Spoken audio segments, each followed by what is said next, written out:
Hey guys, so we're here with the Raw review for November 15th. I just want to start this by saying if you are enjoying hearing my thoughts on the shows this week, please feel free to drop a subscription.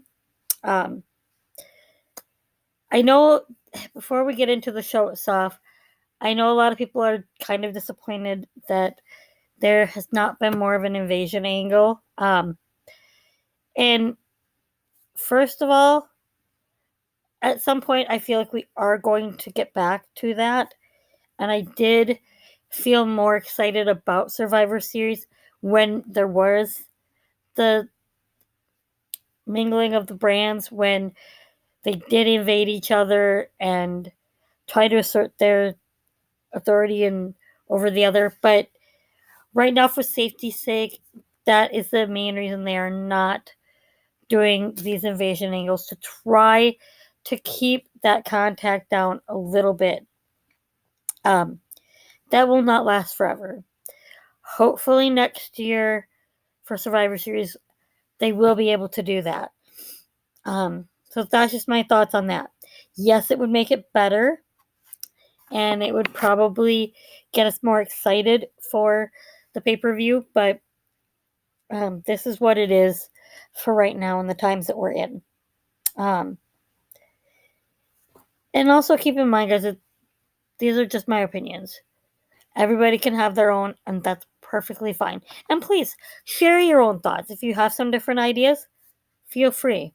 Um, so Raw started with Kevin Owens trying to explain his actions from last week when he attacked Big E, essentially just saying that everybody expects him to be this bad guy and everyone believes that he's this bad guy. Okay, he's going to be exactly what everybody wants him to be. Um, Big E, of course, started coming out. They didn't actually have any contact, though. Kevin Owens got out of the ring before that could happen, and he headed backstage. But the Usos did come out. They had a message from their cousin, Roman Reigns, who Big E will be facing this Sunday at Survivor Series. So that kind of gave us a little bit of build up there toward part of the Survivor Series card. And that was fun. So there ended up being essentially a 2-on-1 beatdown because it was Big E versus the Usos, not even an official match. However, Riddle would insert himself into this. And part of that is because Riddle is half of the Raw Tag Team Champions who will be facing the Usos on Sunday. So Riddle comes out, he inserts himself, and as I kind of suspected, there's going to be a tag match. Riddle would team up with Big E.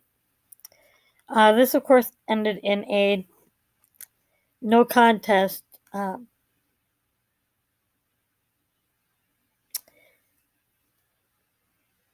am trying to remember.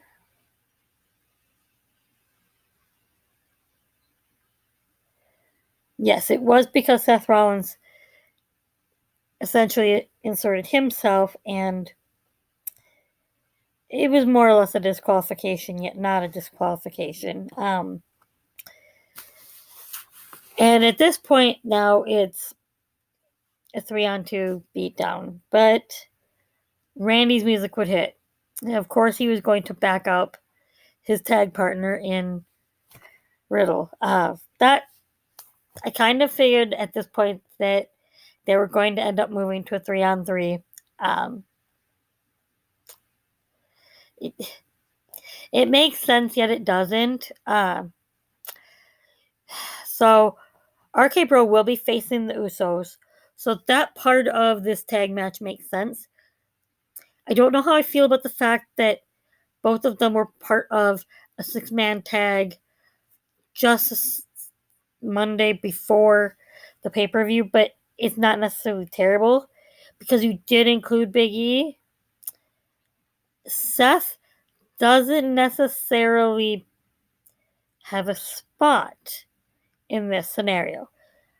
Seth was teaming with the Usos, who are on SmackDown and will be competing for SmackDown, and Seth will be competing for Monday Night Raw on the Men's Survivor Series team. So that part of it didn't necessarily make a whole lot of sense. It fit space, and at any other time it wouldn't have been terrible to see, but you're building up toward a pay-per-view that is supposed to be about brand supremacy. And if you're building up to that, you don't have inter-brand tag team matches. That doesn't make sense. It was a decent match. It was okay. Seth Rollins and the SmackDown Tag Team Champions ended up defeating the Raw team, the Tag Team Champions and Big E.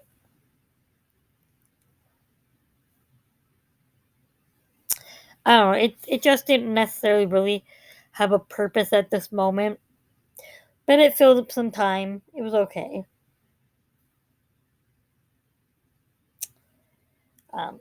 At this point, the Raw Tag Team Champions would leave the ring. Randy wanted nothing else to do with it.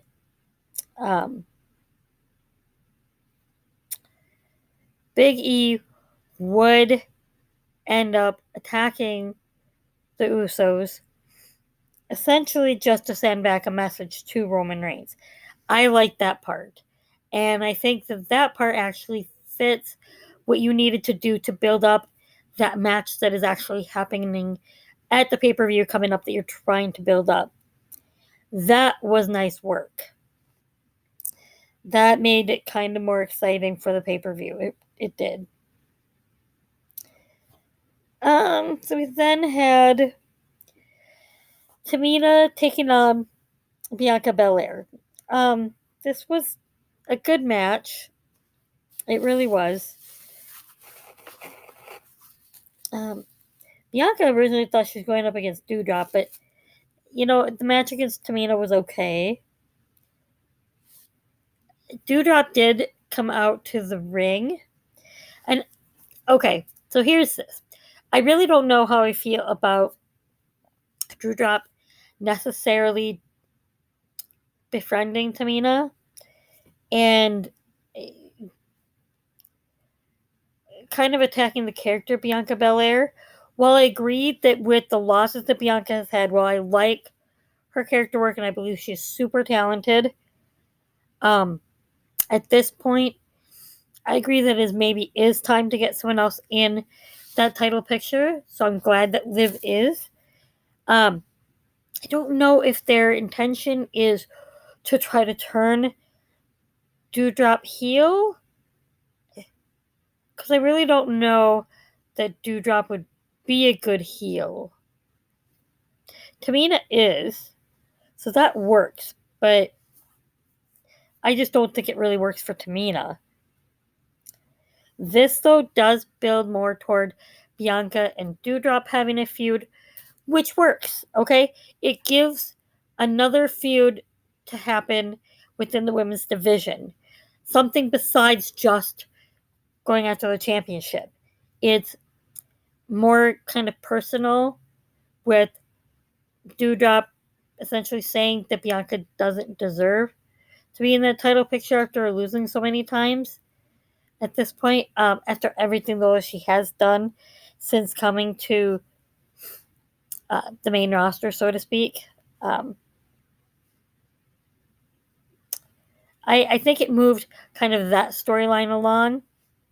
I just really don't know where Tamina fits into all of that and what it means for Doudrop as far as whether she remains a babyface or a heel. Because even when Doudrop was with Eva Marie, I don't feel like she was a heel. that's, I guess, just my thoughts on that. Um, it was a decent match. Belair did end up picking up the victory, and I think that sends a very clear message to Doudrop that if she can take out Tamina, she can probably take out Doudrop too. So that was good for Tamina's or for Doudrop's character, and wow, Bianca's character, and it kind of moves things along with Doudrop, and I really don't think that it hurts Tamina necessarily. So then we are moving on to more women's action.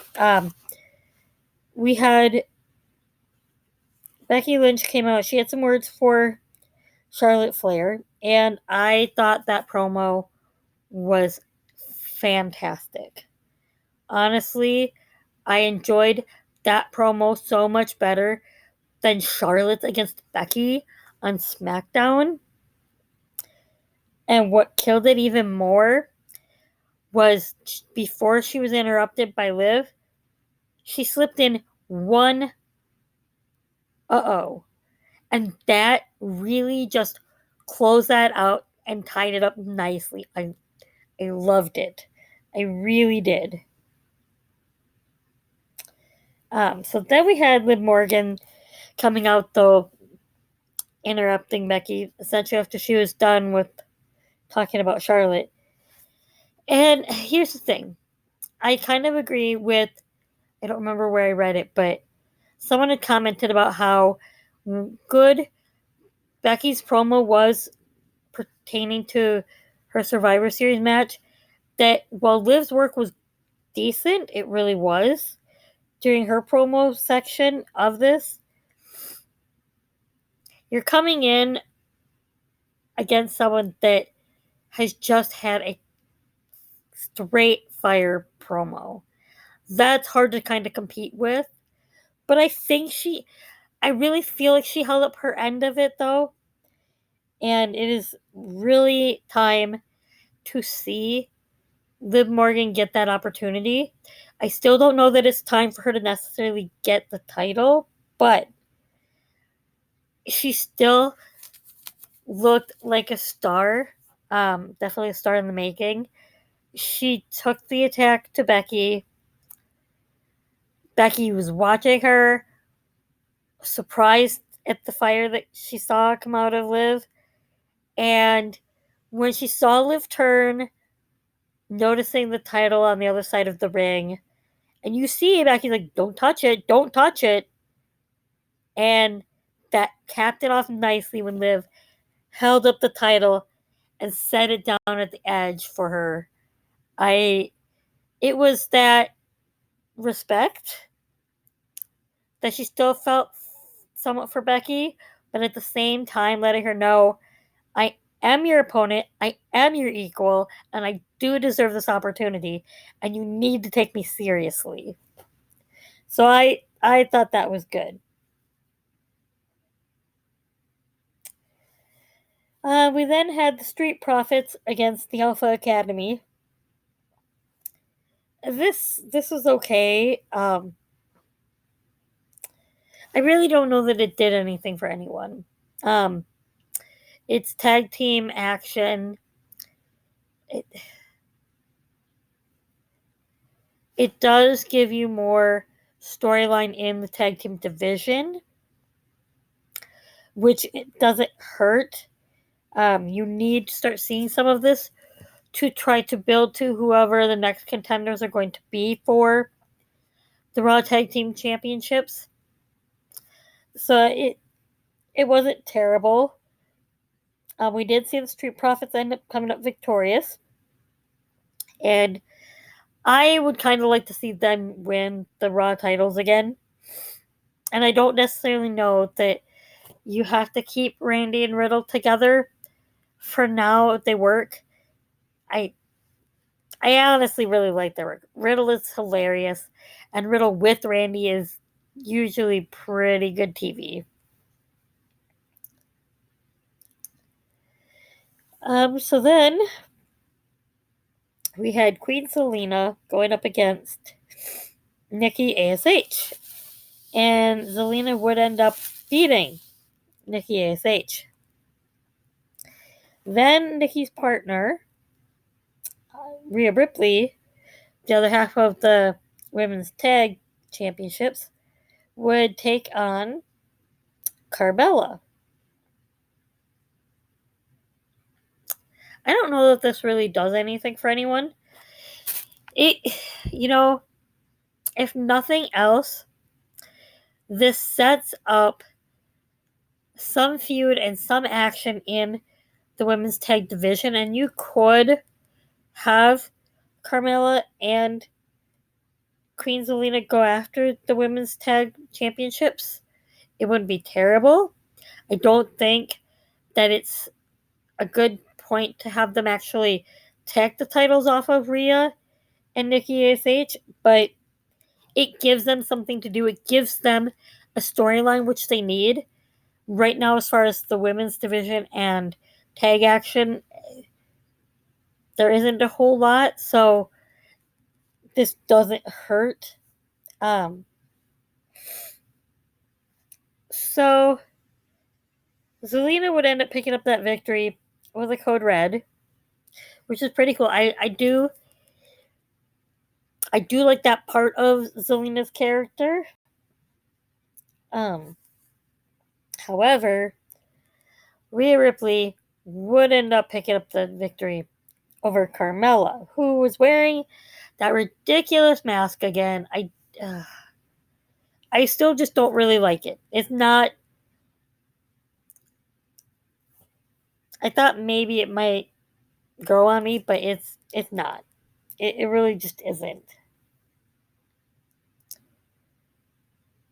So there is that. That was okay. They were decent matches, and I guess it does move some of that tag storyline along. Not terrible. So we then had Kevin Owens and Finn Balor.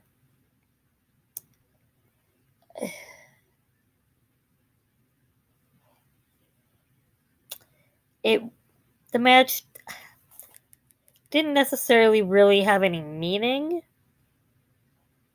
You could have it there for some kind of feud to happen on Monday Night Raw, which I guess you kind of need to start building up some of that. I enjoyed the fact that Finn straight up told Kevin Owens that he wishes he had been here last week, because he would have straight up told Kevin Owens that he never trusted him. I enjoyed that little bit of it, but so Kevin Owens would end up defeating Finn Balor with a stunner. It didn't necessarily really have a purpose, but if you're starting to try to set up things for the next pay-per-view and feuds to build toward that, it makes sense. And if that's what they're doing, great. But as far as for building for this next pay-per-view, not really. It didn't really do anything. So then we had AJ Styles and Omos against Dolph Ziggler and Robert Roode, the Dirty Dogs. This, well, it doesn't appear as though this has necessarily a meaning. It does. There is something going on here.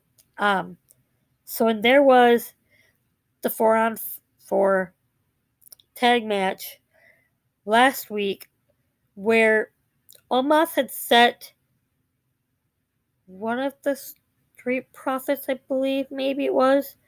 I don't remember for sure from last week. Up for the Phenomenal Forearm. He had tagged AJ in for that victory.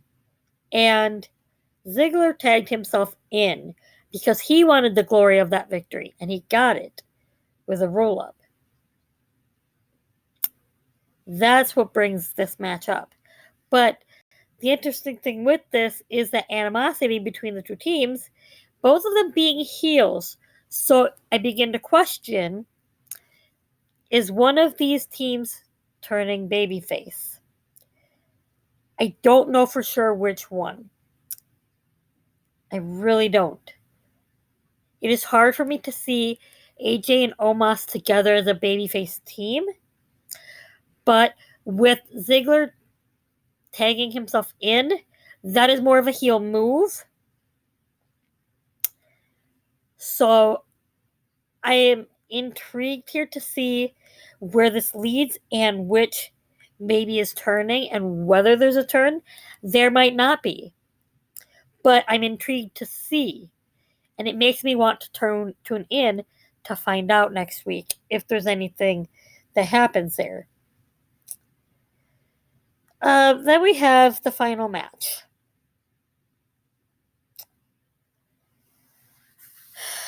Bobby Lashley and Rey Mysterio.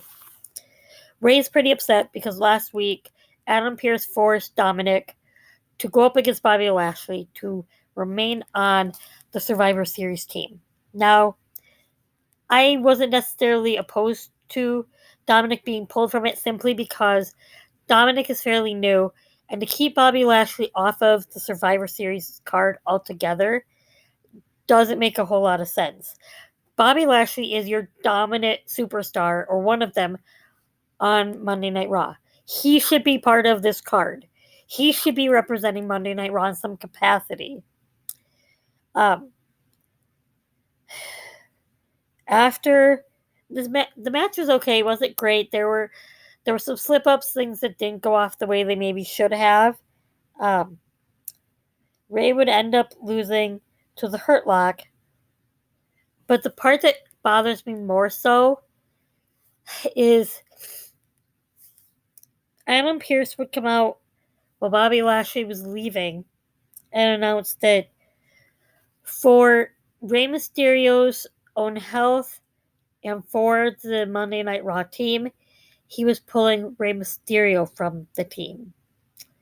Rey Mysterio is a veteran, and even with the slip-ups that happened in the match, I did like the spots where Rey still got his offense in with a couple of the 619s. I don't feel right about Adam Pearce removing Rey. And on top of Sonya Deville pulling Aaliyah, and again, Aaliyah's fairly new. I don't really know if she was ready to be on that team either. I feel like there is some changing going on there. Adam Pearce has been more of a babyface authority figure, and I'm wondering if they're turning him into more of a heel authority figure along with Sonya. I'm intrigued to see where it goes, and I'm intrigued to see if there's more interaction to come from Rey against Adam Pearce. We will see what happens. I'm somewhat intrigued, yet I'm disappointed that they pulled Rey from this match.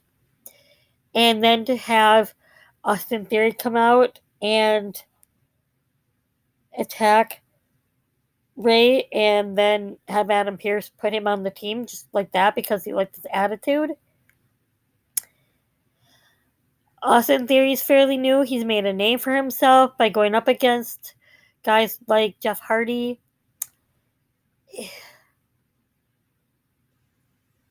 I don't know that he's ready to be a representative of Raw being on the team. I didn't necessarily agree with that. But we will see what happens. I mean, I guess that is what it is. I didn't necessarily agree with that happening, but it still leaves me a little intrigued on where this is going with Adam. I wonder this yet at the same time, there was also something that I read that when Aaliyah was pulled on SmackDown from the women's team, that Adam Pearson questioned Sonya and why she did that. So it flips back and forth. Is he a good guy? Is he turning into a bad guy? Or is this just him trying to get the best team for Raw because he's not concerned about Monday Night Raw winning? At this point, though, that was the go home show, so we're not going to get anything else from Monday Night Raw before Survivor Series unless there is Raw interaction on SmackDown on Friday in case anyone does invade. I guess we will see on Friday. So we will see when we go over Friday Night SmackDown. Thank you.